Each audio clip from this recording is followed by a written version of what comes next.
Hello, on this video I'm going to talk about C++ template class, and for that I'm going to open a new project.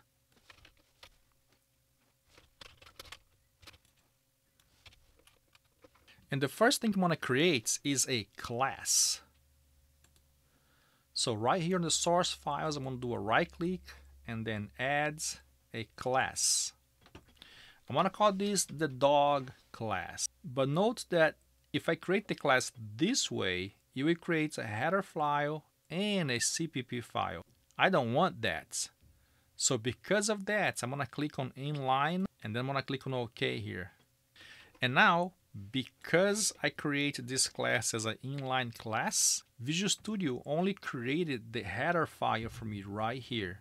It did not create the regular CPP file that Visual Studio would create normally if it did not pick the inline option. Now, the reason I'm picking the inline option here is because I'm going to create a template class. Now, a template class is not really a class. The template class is actually just the instructions for the compiler to generate the class. And because of that, the compiler cannot generate the class whenever the implementation is separated from the header file. So because of that, if you are creating a template class, you must have everything into the header class. In other words, you cannot have the CPP, only the .h class here. So this is going to be my template class, and because it's a template class, I'm going to put right here before the class the word templates and then the angle brackets and then type name and then the letter T. I'm going to put the letter T here, and then later we're going to do some changes here. And this is the basic foundation for a template class. So I'm going to create a couple of things here just so we can understand more how the template class works. So right here on the public, I'm going to create a variable, and this variable is going to be type T. So T is going to be my variable. And I'm also going to create a function here, a void do something. It's going to have a T type, and then the name is going to be my parameter. And now I have the green squiggly. I'm going to hover over, show potential fixes. And then if you note right here, it says create definition of do something in dog.h. In other words, it's going to create right on this file. So I'm going to click on this, and Visual Studio creates this function for me. Now, you can type this if you want to. I always like to let Visual Studio type that for me. So Visual Studio creates this function for me here. And this function is of void function, belongs to the dog class, and we know we have a T type of parameter. So for this function, I'm just going to see out the my parameter. So very simple class. Now, let's go to the main and instantiate an object of type dog and see how this works. So right here in the main function, I'm going to include the dog. And now I can instantiate the objects type dog. So dog D. So this is what you would do on a normal class. However, this is not a normal class. This is a template class. Because it's a template class, you have to let the compiler know what kind of variable you're going to be working with. In this case here, I'm going to work with string. I need to include the string here as well, and the namespace standard. I have to tell the compiler which data type that I'm going to be using with the dog class. So in this case, I'm saying, hey compiler, we're going to use a string for this class. So once you create a object with this command here is a string, the compiler comes here to your class, and the compiler will find every single T, and it's going to replace it with the string. And it's going to replace with the string because you're telling the compiler that everything is a string. Every T is now a string. So the compiler gets this class here, and every T gets replaced with a string. So there will be a string right here instead of T. And then the same thing here, and the same thing here, and here. So everything will be a string instead of a T. So the compiler does that behind the scenes. So now that we know that everything here will be a string, then we know that this function here wants a string as a parameter. So if I want to call the do something function, I better pass a string as a parameter. So let's take a look now. I want to use the object to call that function, so do something. And then if you look right here in the IntelliSense, it tells you, hey, it needs a string. Remember, we did not create a string in the class. The class is a template class of type T at this point. However, once we create the object and says, hey, we're going to use a string, now you understand that everything in the class is a string. So here I'm going to pass banana as a parameter, and then I'm going to run this program, and I have a problem here saying cout not found, and that's because I'm missing the namespace standard, and now someone includes the iostream. Alright, so let's run again. And it runs and it prints banana for me. So banana is a string. Now I'm going to go back to the main function. And now I'm going to create a second object now. I'm going to create still type dog, but this time I'm going to pass a integer.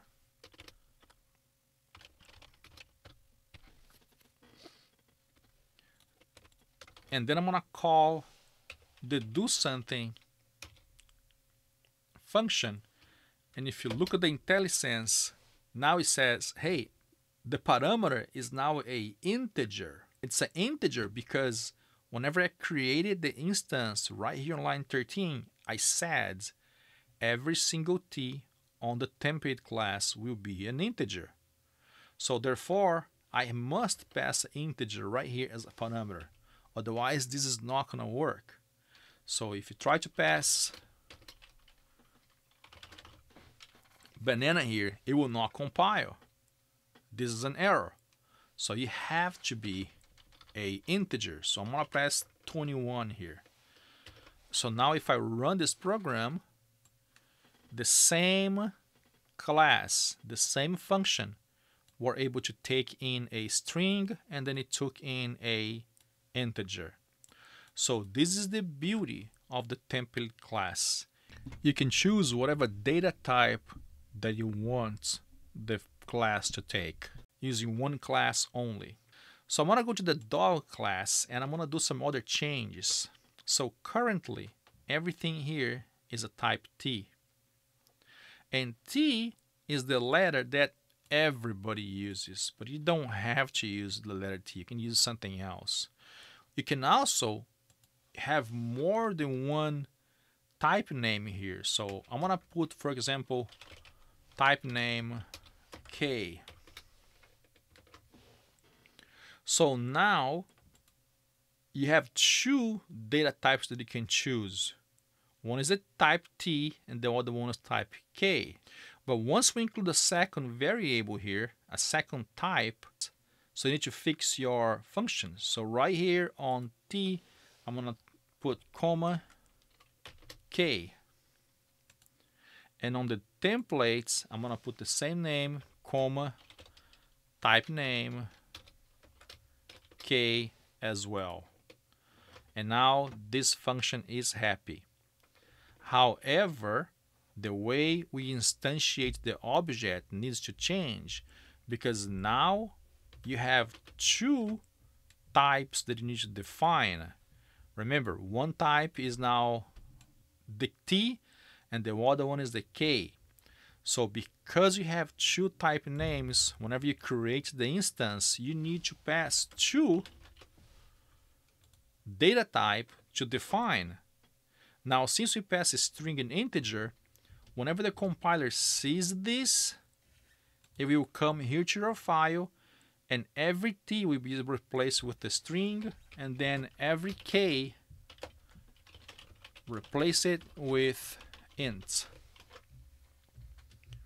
So every K here will be an integer.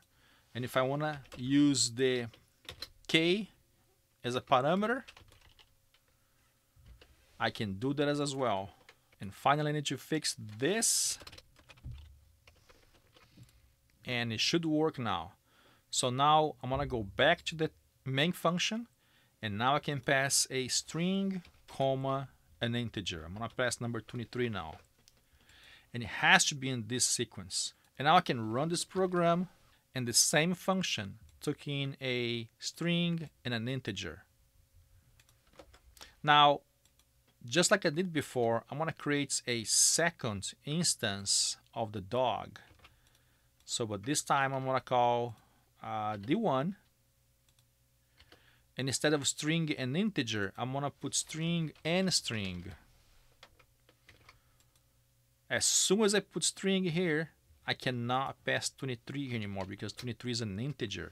So it has to be another string. So the sequence matters and the data type matters. And if I run this program again, it prints banana and 23 and then banana and Seattle. So string, integer, and then a string and string.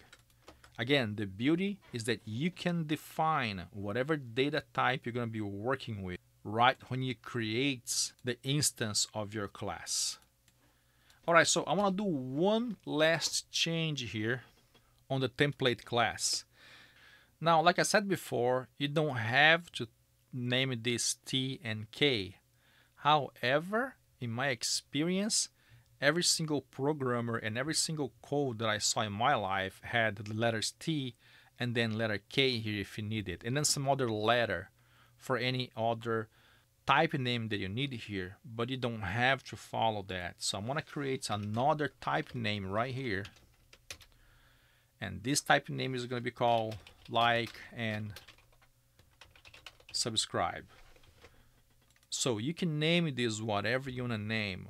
So right now I have 3 type names, and one of them is a very strange name. You can have whatever name you want to have, no problem. So here in the K, I need to fix this to like and subscribe. And then right here on the templates, I need to do the same thing. And now everything works again, except the instantiation, because now I have 3 data types to define. I want to define the last one as a boolean, and now everything works. So on my do something function, I'm going to put the third parameter. You don't have to use all the parameters, okay? So I'm going to run this program just as is, just to show you that it works. So you don't have to use all the parameters right here. It's optional. So actually, I'm going to create a second function. And then here, I'm going to put the like and subscribe type name. And then I'm going to hover over the green squiggly, show potential fixes, and then create the definition of doing in dog.h. So Visual Studio types this for me. Highly recommend that you always use the show potential fix features. And now I have this function with the like and subscribe data type available for me. So here I'm just gonna display the like and subscribe. And now I want to call that function using a boolean, and I'm going to pass true, since true is a boolean. And now if I run this program, it shows 1 and 1 is true. And I can also have this function to return something for me. So in order to have that to return something for me, I'm going to put here a like and subscribe data type. In other words, whatever data type it receives, it will return. So now I gotta go to the doIt function, and the doIt function now it's broken because there's a void right here. So I'm gonna delete this void and I'm gonna put like and subscribe right here. Now, whatever data type that I define as like and subscribe, I must return that thing. So in other words, I'm going to return the ls here. So I'm going to return the ls, but I'm going to not the ls. In other words, I know it's a boolean and I'm just going to flip the boolean. If I receive true, I'm going to return false. If I receive false, I return true. So now I'm going to declare a variable here. And I'm passing through, and then this function should display false in this case, which should be 0. All right, so I'll run the program, and then the function displays 1, which is true, and then the main displays 0, which is false. So in summary, the whole point of templates class is that you can create a class and not define the data type that the class is going to be working with. You can define that as you instantiate the objects. Remember, a template class is not really a class. It is just a recipe for the compiler to generate the class. Because of that, you cannot write your code on a header file and then on a CPP file. Everything has to be on a header file. Or the second thing is you can have as many type names as you want. And also you can name them anything you want. So usually people will name that T and then K and then some other letter. I just put like and subscribe here just to show you that you can put just about anything you want. Right, the second point is writing these things right here gets tedious and it's going to be very prone for you to make a mistake. So don't write this. Let Visual Studio write it for you. And then the way you do it, just as a reminder, is write the function right here. Then once you have the function written, hover over, show potential fixes, and then let Visual Studio create the definition for you. Visual Studio will type everything for you here, and you don't have to worry about any sequence, anything. And the last thing to remember is when you instantiate an object, you have to define the data type of your class variables. Alright, so that's all for this video. Thanks for watching.